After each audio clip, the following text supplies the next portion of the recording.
सुना हो, अब त जायब देव घर नगरिया।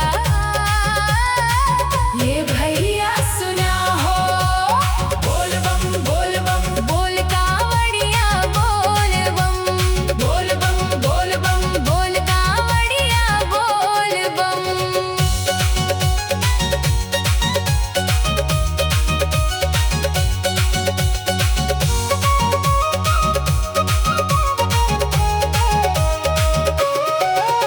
केसरिया रंग के कपड़ा पहिरी निकलल बानी डगरिया।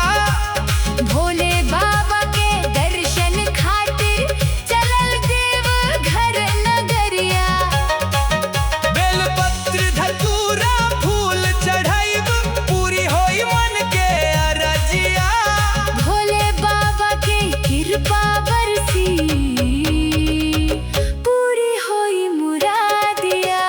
ये भौजी सुना हो, ये भैया सुना हो, अब न रहे घर के दुआरिया।